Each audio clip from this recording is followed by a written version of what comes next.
Assalamualaikum warahmatullahi wabarakatuh. Halo Sobat Mahasiswa, kembali lagi di Bincang-Bincang Mahasiswa Universitas Islam Malang. Dengan saya, Ima Imsia. Kali ini kita akan membahas dan mengulik tuntas tentang kiat-kiat raih beasiswa OSC yang ada di Universitas Islam Malang. Kali ini kita kedatangan narasumber yang sangat luar biasa yang sudah berada di sebelah kanan saya.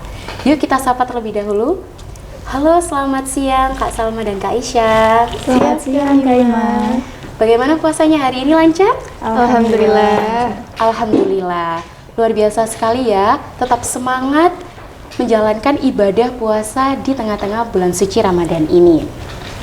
Nah, Sobat Mahasiswa, kali ini kita akan membahas tentang beasiswa yang ada di Universitas Islam Malang. Beasiswa ini sangatlah populer di kalangan mahasiswa, yaitu beasiswa OSC. Nah, bagi Sobat Mahasiswa yang masih belum tahu apa sih beasiswa OSC itu, yuk kita dengar penjelasan dari Kak Salma dan Kak Aisyah. Kira-kira apa sih Kak beasiswa OSC itu? Oke, jadi gini Kak Ima. Jadi beasiswa OSC itu adalah beasiswa online scholarship competition, yaitu beasiswa yang diselenggarakan oleh Surya Edukasi Bangsa Foundation dan juga medcom.id. Baik, jadi di beasiswa OSC ini adalah beasiswa yang memiliki tagline "Aku harus kuliah". Jadi beasiswa OSC ini mewadahi bagi para masyarakat Indonesia yang ingin melanjutkan di jenjang perguruan tinggi, namun ada keterbatasan di dalam biaya atau ekonomi begitu. Nah, di beasiswa OSC ini sendiri itu memiliki beberapa pilihan perguruan tinggi. Kemarin itu terakhir memiliki terafiliasi dengan 24 perguruan tinggi. Begitu. Wah, seperti itu ya, sangat sesuai dengan tagline dari beasiswa OSC tentunya. Nah, kira-kira dari sekian banyak beasiswa, apa sih yang membuat Kak Salma dan Kak Aisyah ini memilih untuk mendaftarkan diri menjadi bagian dari peraih beasiswa OSC? Mungkin bisa dijelaskan? Baik, jadi kenapa sih kok aku memilih beasiswa OSC dibanding beasiswa-beasiswa lain? Jadi yang pertama, beasiswa OSC ini diselenggarakan lebih awal daripada beasiswa-beasiswa yang lain. Jadi mungkin bulan September itu sudah dibuka pendaftarannya. Jadi para siswa SMA itu bisa mulai memantengi webnya OSC dan IG-nya OSC karena di situ sangat informatif teman-teman. Di situ itu teman-teman bisa memantengi bagaimana timelinenya, bagaimana tahapannya begitu. Jadi kenapa kok saya milih beasiswa OSC ini? Karena beasiswa ini paling awal dibuka sehingga tentunya menarik minat tersendiri. Kalau misalkan dari aku sendiri, karena beasiswa OSC ini kan dilakukannya secara online ya Kak. Jadi aku termasuk orangnya gak mau ribet, gak mau offline. Nah, jadi pas ada beasiswa ini, jadi terasa oh ini enak banget, soalnya dilakukannya secara online kayak gitu. Wah, jadi itu teman-teman alasan kenapa Kak Salma dan Kak Aisyah ini mendaftar dan memilih beasiswa OSC. Nah, tadi kan sudah disampaikan nih bahwa beasiswa OSC ini kita bisa memilih universitas mana yang kita tuju untuk mendapatkan beasiswa OSC ini. Nah, sekarang kenapa nih Kak Salma dan Kak Aisyah lebih memilih Unisma dan mendaftarkan beasiswa OSC di Universitas Islam Malang? Oke, baik. Kenapa kok memilih Unisma dari sekian 24 perguruan tinggi yang terafiliasi dengan OSC? Yang pertama, ketika teman-teman itu ingin melanjutkan studinya dengan beasiswa OSC, tentunya teman-teman harus mencari tahu ya bagaimana perguruan tinggi, bagaimana dengan motonya, bagaimana apakah linier dengan visi kalian, apakah linier dengan apa yang ingin kalian raih ke depannya. Tentunya kenapa saya memilih di Unisma ini karena ada program studi yang mana program studi ini terafiliasi dengan OSC. Jadi saya merasa oh ini sangat linier dengan apa yang ingin saya raih ke depannya. Makanya saya memilih di Unisma. Kalau dari aku mungkin gak jauh beda dari Mbak Salma. Jadi karena memang di Unisma ini ada kelebihan dari bidang agama, jadi ya aku maunya di sini kayak gitu. Wah, sangat luar biasa sekali ya Sobat Mahasiswa. bahwa Kak Salma dan Kak Aisyah ini memilih di Unisma karena sejalan dengan visi dan misi mereka. Perlu diketahui juga, Kak Salma ini mengambil program studi pendidikan matematika dan Kak Aisyah mengambil jurusan pendidikan bahasa Arab yang sesuai dengan kepribadian dan diri mereka masing-masing. Nah, kemudian kira-kira motivasi mereka untuk menjadi peraih beasiswa OSC kira-kira apa, Kak? Mungkin kalau misalkan dari aku, jadi kan karena daftar beasiswa ini kan ya, jadi aku mau meringankan beban ekonomi keluarga aku setidaknya, jadi tetap melanjutkan mimpi-mimpi aku tanpa membebani orang tua aku, seperti itu. Kalau dari Kak Salma? Mungkin kurang lebih sama. Jadi kami sebagai UAD OSC itu ingin menjalani pendidikan tanpa khawatir dengan memikirkan biaya untuk pendidikan itu sendiri. Kemudian motivasi yang lain itu tentunya karena kami melihat di beasiswa OSC itu, jadi ada salah satu programnya itu ada namanya OSC, di situ itu OSC Community. Jadi di situ itu kami dipersilahkan untuk menulis artikel semau kita, dan itu memotivasi saya karena saya memang memiliki minat di situ, sehingga itu cukup memotivasi saya dengan program-program yang inovatif seperti itu. Wah, sangat mulia sekali Sobat Mahasiswa terkait motivasi Kak Salma dan Kak Aisyah ini untuk mendapatkan beasiswa OSC di Universitas Islam Malang. Di mana tadi sudah disebutkan bahwa penerima beasiswa OSC bisa mengasah soft skill mereka melalui menulis karya ilmiah atau artikel-artikel yang sesuai disampaikan oleh Kak Salma tadi. Nah, kira-kira alur pendaftaran OSC itu bagaimana sih, Kak? Kalau misalkan alur pendaftaran itu terkadang setiap tahun berbeda-beda. Nah, kalau misalkan pas tahun angkatannya Mbak Salma, itu pas awalnya itu wawancara. Berkas dulu, habis itu online test, kemudian wawancara. Kalau misalkan pas angkatan aku beda lagi. Yang pertama online test, yang kedua seleksi berkas, dan yang ketiga final test. Nah, terus yang angkatan 24 kemarin beda lagi. Jadi online testnya itu digabung sama berkas. Nah, terus di final testnya pisah lagi, beda sendiri. Jadi kayak gitu. Oh, jadi seperti itu Sobat Mahasiswa, alur pendaftaran OSC di Universitas Islam Malang.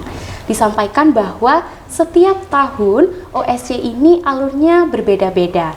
Nah, kira-kira informasi terkait OSC ini ada di platform mana aja nih, Kak? Oke, jadi informasi teman-teman bisa memperoleh informasi tentang beasiswa OSC itu di webnya beasiswa OSC, ada di medcom.id, bisa juga di IG-nya, Instagramnya osc.medcom. Jadi teman-teman bisa pantengin di situ karena di situ disediakan informasi yang sangat mendukung teman-teman. Selain itu di IG-nya OSC itu juga ada beberapa informasi terkait tentang tips and trick lolos beasiswa, tips and trick perkuliahan yang balance begitu. Kemudian mungkin aku ingin menjabarkan sedikit Kak Ima terkait yang tahapan tadi, boleh? Boleh, silahkan. Oke, jadi seperti yang disampaikan oleh Kak Aisyah tadi, ada 3 tahapan. 3 tahapan itu terdiri dari seleksi berkas, kemudian ada online test. Jadi online test itu teman-teman akan diuji terkait tes pengetahuan umum. Nah, tes TPA ini berbeda-beda tiap perguruan tingginya. Jadi teman-teman bisa memantengi di IG itu karena akan disampaikan. Seperti misal di Unisma itu apa aja yang akan diuji online tesnya. Kemudian di tahap terakhir itu wawancara. Wawancara itu kembali lagi tergantung di kebijakan perguruan tingginya, bisa online ataupun offline. Kebetulan yang Unisma ini tahun kemarin itu diadakan secara offline. Ada lagi mungkin?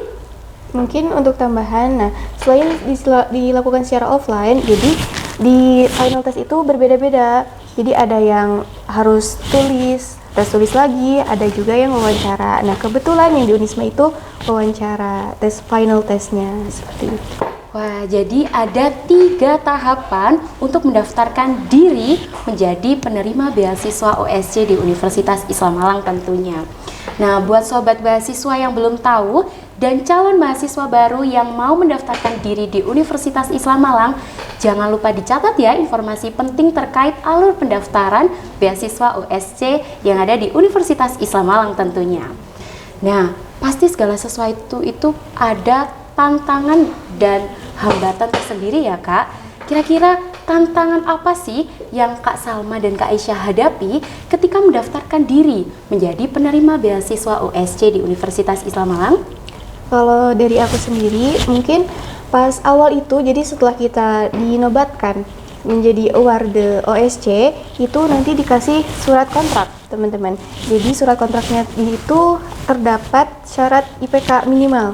Kalau misalkan mau tetap dapat beasiswa OSC ini. Nah, mungkin hal itu yang membuat sedikit menjadi challenge buat saya, karena IPK-nya itu. Seperti itu. Kemudian kalau di Unisma itu jadi ada Monef di setiap akhir semester. Nah, anak beasiswa itu diminta untuk melengkapi Monef itu. Nah, Monef itu terdiri dari apa aja? Monef itu terdiri dari persyaratan IPK tadi yang disampaikan oleh Kak Aisyah. Kemudian kami juga diminta untuk upload soft skill. Nah, soft skill itu apa aja sih? Soft skill itu kayak kita mengikuti organisasi, kayak kita mengikuti seminar, mengikuti pengabdian. Jadi bagi saya hambatan atau tantangannya itu adalah kita diminta untuk bisa balance perkuliahannya, baik antara hard skill ataupun soft skill dalam kehidupan nyatanya begitu. Wah, sangat luar biasa sekali ya Sobat Mahasiswa terkait hambatan dan tantangan Kak Salma dan Kak Aisyah yang dihadapi ketika mendaftar beasiswa USC di Universitas Islam Malang. Namun pastinya beliau-beliau ini memiliki tips and trick tentunya untuk bagaimana sih tips and trick untuk mendapatkan beasiswa USC di Universitas Islam Malang? Apakah ada cara tersendiri gitu Kak? Oke, jadi tips and trick untuk bisa lolos beasiswa OSC ya Kak Ima. Tentunya kita harus benar-benar memahami tahapannya apa aja sih yang akan diujikan oleh perguruan tinggi kepada kita, oleh OSC kepada kita. Jadi seperti yang kami sampaikan tadi, ada beberapa tahapan seperti yang seleksi berkas itu, pastikan teman-teman itu melengkapi semua berkasnya. Jangan sampai ada yang tertinggal, terutama seperti rapor, yang sertifikat-sertifikat, lampirkan sertifikat-sertifikat teman-teman yang mendukung teman-teman untuk bisa lolos di beasiswa OSC ini. Kemudian untuk yang di tahap online test, itu teman-teman harus memahami kayak apa aja sih mata pelajaran yang akan diujikan. Jadi kita harus memahami dan kita harus menyiapkan ya teman-teman tentunya. Kita harus sering belajar, sering menggali potensi diri kita ya teman-teman begitu. Kalau misalkan dari aku, mungkin kan karena tadi telah disebutkan ada 3 tahap. Nah, jadi di setiap tahap itu ada deadline-nya. Kalau misalkan kita telat lihat deadline, ya otomatis kerugiannya kita yang tanggung. Jadi harus sering-sering cek bolak-balik, itu benar-benar harus paten bolak-balik lihat ke IG, lihat ke poster. Jadi mungkin itu tips and triknya. Nah, itu tadi adalah tips and trik dari Kak Salma dan Kak Aisyah terkait bagaimana cara untuk mendapatkan beasiswa OSC di Universitas Islam Malang ini. Tadi kan sudah disebutkan nih bahwa siswa yang ingin mendaftarkan beasiswa OSC ini harus benar-benar detail melihat berkas, kemudian mempersiapkan diri, dan juga melihat deadline tentunya. Nah, tadi sedikit disinggung nih oleh Kak Salma bahwa siswa yang ingin mendaftarkan beasiswa OSC melampirkan sertifikat-sertifikat yang ada. Nah, apakah boleh nih Kak, misal siswa yang tidak memiliki sertifikat tertentu tetapi ingin mendaftarkan beasiswa OSC, mungkin bisa dijelaskan? Baik, tentu boleh ya, karena penilaian untuk lolos di beasiswa OSC ini tidak hanya dari pemberkasan sertifikat-sertifikat itu saja. Seperti yang disampaikan tadi, selain di tahap berkas, itu ada seleksi wawancara dan seleksi online test. Dan tentunya dua tahap ini menjadi pertimbangan untuk kelulusan teman-teman di beasiswa OSC ini. Gitu. Nah, untuk Sobat Mahasiswa, jangan khawatir karena tidak hanya pemberkasan yang menjadi pertimbangan lolos tidaknya beasiswa OSC ini, tetapi masih ada 2 tahapan lagi yang menjadi pertimbangan kelolosan beasiswa OSC ini. Nah, untuk Kak Salma dan Kak Aisyah, kira-kira apa sih manfaat atau benefit apa yang Kak Salma dan Kak Aisyah dapatkan ketika menjadi penerima beasiswa USC di Universitas Islam Malang ini? Oke, Kak Ima. Jadi untuk benefit OSC ini, jadi setiap penerima award beasiswa OSC itu pertama dia bakalan dapat UKT full. Jadi free UKT selama 4 tahun. Kemudian yang kedua, jadi dia itu si penerima award ini bakalan dikasih kesempatan nantinya buat magang di Sebaf atau di medcom.id. Nah, terus yang ketiga ada juga benefit, tapi ini hanya untuk orang-orang yang terpilih, yaitu mendapatkan living cost. Nah, living cost ini, dan kebetulan di tahun 2023 itu saya sebagai salah satu penerima living cost gitu. Oke, baik. Mungkin tadi sudah disampaikan oleh Kak Aisyah terkait benefitnya di OSC ini. Kemudian saya ingin menyampaikan benefit lain kayak jadi teman-teman seperti yang sudah disampaikan tadi bahwasanya kami itu memiliki salah satu tantangan, yaitu kita harus mengisi monefnya, sehingga itu merupakan suatu benefit tersendiri karena dengan monef itu teman-teman kita bisa memiliki kehidupan yang balance, kehidupan perkuliahan yang balance antara perkuliahan atau hard skill yang kita dapatkan dalam perkuliahan, dalam pendidikan formal.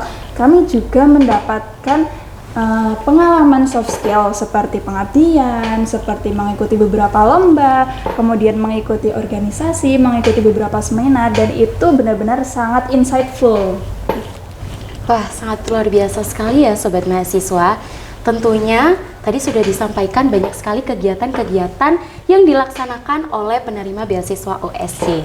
Nah, kira-kira prestasi apa sih Kak yang pernah Kak Salma dan Kak Aisyah dapatkan selama menerima beasiswa OSC ini? Nah, untuk prestasi yang saya dapatkan, kebetulan ya Mbak Ima, saya kan masih semester 2. Nah, alhamdulillah di 2 semester ini saya sudah menjadi juara 1 harapan puisi. Nah, kemudian untuk yang lainnya mungkin saya lebih fokus ke akademik sama organisasi. Jadi kalau misalkan untuk lomba-lomba, saya lagi mikir-mikir dulu nih, apa itu mengganggu akademiknya atau enggak, kayak gitu. Oke, kemudian kalau dari aku pribadi, karena di samping tuntutan akademik, kita juga dihadapkan dengan tuntutan hal-hal seperti ini terkait soft skill. Alhamdulillah, saya pribadi itu sudah pernah mendapatkan 2 kali lolos pendanaan PKM bidang RSH. PKM ini adalah suatu programnya Kemendikbudristek yang mana ini tuh berupa riset sosial humaniora. Alhamdulillah di tahun 2023 dan di tahun 2024 saya lolos pendanaan. Kemudian di tahun 2023 saya juga lolos pendanaan Rumah Kreatif Mahasiswa yang mana ini adalah programnya Universitas Islam Malang sendiri. Kemudian saya juga sempat mendapatkan juara 2 infografis. Gitu. Wah, luar biasa sekali ya Sobat Mahasiswa prestasi yang didapatkan oleh penerima beasiswa USC. Nah, tadi kan sudah disampaikan nih banyak sekali benefit dan manfaat terkait beasiswa USC di Universitas Islam Malang ini. Nah, sebelum kita tutup bincang-bincang mahasiswa pada kesempatan kali ini, boleh Kak memberikan saran dan pesan terkait pengalaman dan juga informasi pendaftaran beasiswa USC yang ada di Universitas Islam Malang ini? Kalau saran dari aku dan juga pesan mungkin kayak gini, aku selalu ingat ya Kak, ada satu kutipan katanya gini, hidup yang tidak pernah dipertaruhkan itu tidak akan pernah dimenangkan. Jadi itu yang selalu ngingetin, kalau misalkan aku gak berjuang, aku gak bakal dapetin apa yang aku mau. Jadi ayo mungkin dari sekarang bisa dibangun kayak kerja kerasnya, mimpi-mimpinya, cita-citanya bisa dimulai dibangunkan dari sekarang supaya nanti di masa yang akan datang kita tinggal menikmatin hasilnya aja, kayak gitu. Mungkin pesan dari aku juga sempat nih, dan ini benar-benar suatu kalimat yang terpatri banget di dalam diri aku, yaitu apa? Kegagalan itu hanya untuk mereka yang tidak berproses dan berusaha. Jadi teman-teman, maksimalkan usaha teman-teman, kemudian pintar-pintar mencari peluang. Kalau misal kita bisa berpendidikan gratis, kita bisa fokus pendidikan tanpa memikirkan beban ekonomi, kenapa enggak? Kenapa kita nggak cobain peluangnya? Mungkin bisa diinformasikan terkait pendaftaran USC dan penerima mahasiswa baru di Universitas Islam Malang di tahun ini? Baik, mungkin jadi seperti yang disampaikan di awal tadi, OSC itu dibuka di awal kelas 12. Jadi mungkin bulan September atau bulan Oktober itu sudah dibuka. Jadi silahkan dipantengin. Kemudian untuk yang PMB Unisma ini dibuka sekarang sudah memasuki gelombang 2, teman-teman. Nah, kapan berakhirnya? Berakhirnya itu di bulan bulan Oktober untuk yang non-FK dan untuk yang FK itu ada di bulan September. Wah, sangat menginspirasi sekali ya untuk Kak Salma dan Kak Aisyah ini. Nah, sedikit mengingatkan sekali lagi ya Sobat Mahasiswa, bagi para calon mahasiswa baru Universitas Islam Malang yang belum mendaftarkan diri di Universitas Islam Malang, yuk segera daftarkan diri kamu jadi bagian dari Universitas Islam Malang. Untuk pendaftarannya di akhir bulan September untuk penutupannya. Baik, mungkin itu saja terkait kiat-kiat raih beasiswa OSC di Universitas Islam Malang. Saya Ima mengucapkan terima kasih kepada Kak Salma dan Kak Aisyah atas kesempatan yang telah diberikan pada bincang-bincang mahasiswa pada kesempatan kali ini. Dan wassalamualaikum warahmatullahi wabarakatuh.